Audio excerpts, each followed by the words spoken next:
Let me set the scene. It's August of 2008. Iron Man is a generational box office superhero hit. Rihanna and Katy Perry dominate the music charts. People speak of political drama in the United States as another presidential election closes in. One beautiful fresh-aired morning, you step outside of your modest but charming New York apartment and begin your routine morning jog around the block. But before you can make it to the first crosswalk, you're suddenly being pulled out of the upper New York Bay, into consciousness, and onto a Staten Island ferry. As panic sets in, you're jolted into hysteria. All you can muster is tears and a short crying fit, and then you lose consciousness once again. You awake a short while later in a hospital bed, wondering what the hell happened and why you were suddenly in a hospital room. You soon find out that your routine jog you went on that morning had actually happened 20 days ago, and you were considered a missing person for that duration of time. Hannah Emily Upp was beginning her second year as a middle school teacher for Harlem's Thurgood Marshall Academy within the next few days. Though much to the surprise of her peers and coworkers, she had not shown up to work on that first day. This was very strange because if you knew Hannah well enough, it was very clear that she was extremely passionate about teaching. She had been since she was a young girl. On August 28th, 2008, Hannah was seen jogging through the streets of her neighborhood, though she didn't return to her apartment like she normally would. She would actually come up missing after multiple reports of her absence by her family, friends, and place of work. Strangely enough, her important personal belongings, such as her wallet, ID, and passport, were all still in her apartment, though she would surprisingly be seen in various shops, gyms, and even an Apple store where she had logged into her own personal email. Though, when people questioned her about her identity, she would completely deny being the missing woman known as Hannah Upp, acting as if she were somebody else entirely. Her absence was abruptly interrupted on September 18th, nearly 3 weeks after her initial disappearance.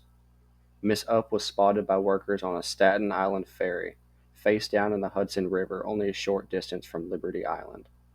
Crew members pulled her up onto the ferry and began checking for vital signs when she finally regained consciousness. She was completely disoriented and just as confused as her rescuers, but alive nonetheless. She was rushed to a hospital immediately. After being treated for dehydration and hypothermia, she identified herself as Hannah Upp, completely unaware that she had been missing for the last 20 days.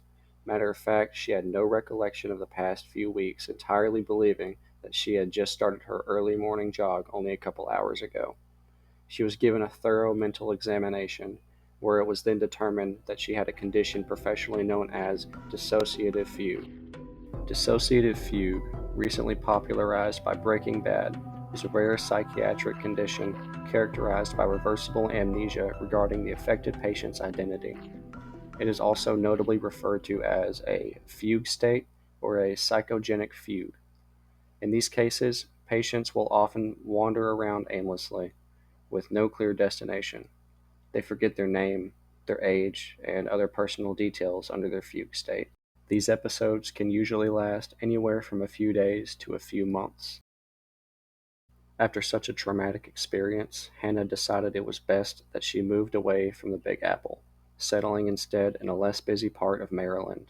In her new home, she became an assistant educator at a private Montessori school.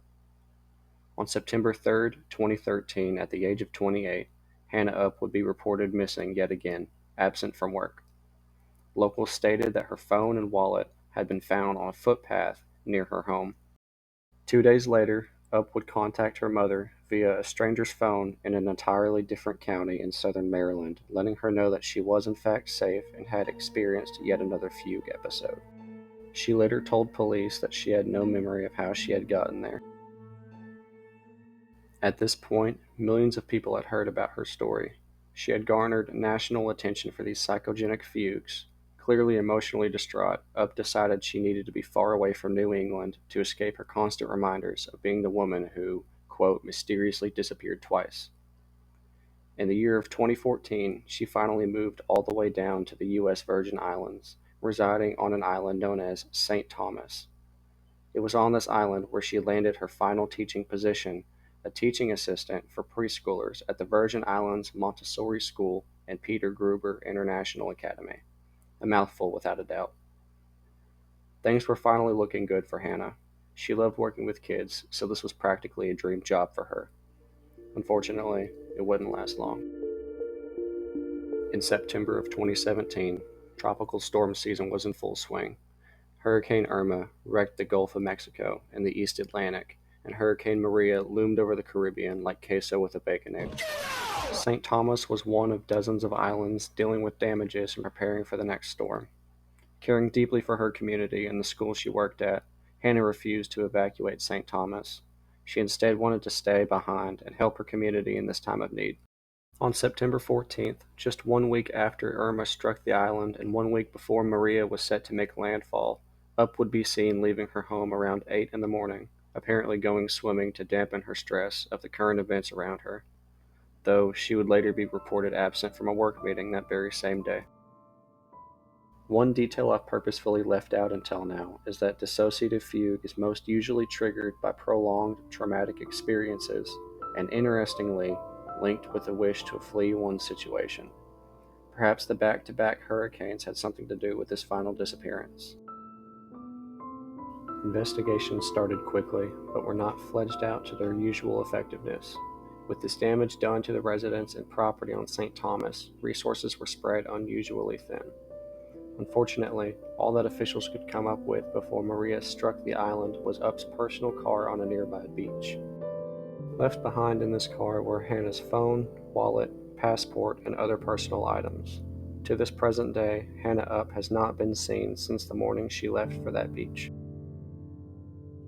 Hannah Up's case has been subject to controversy and conspiratorial theories. The official rhetoric is this: she has been missing for nearly 9 years. Some believe she drowned, while others think she went fugue yet again and is now living a new life somewhere with no knowledge of the woman she once was. Though this likely is not the case, given that most real-life examples of psychogenic fugue have not been proven to last more than a few months. Perhaps she could have faked her own disappearance, the trauma becoming too much to handle, forcing her to make the decision to completely escape the attention of being the woman who forgot who she was twice. One particular theory is that, given St. Thomas is located roughly 1 mile away from Little St. James, the private island previously owned by Jeffrey Epstein, foul play and kidnapping could be involved. These are all, of course, baseless theories and should absolutely be treated as such. Her family wishes for respect and privacy on the matter. Her mother has set up a GoFundMe for a private investigation on her final disappearance. This fundraiser has already raised over $19,000 as of July of 2026. If you wish to help fund this investigation, there is a link in the description of this video to donate to the cause. As a disclaimer, I am not affiliated with Hannah Up in any way, shape, form, or relation. I will never see any of these proceeds, and I will never claim them as my own. This video is purely for education and entertainment purposes. If you enjoy these kinds of videos or this storytelling format, be sure to leave a like and comment telling me so. If you guys have any more ideas on topics you would like me to cover in the future, let me know down in the comments or as posts on my YouTube community page. Thank you guys. Have an unusual day.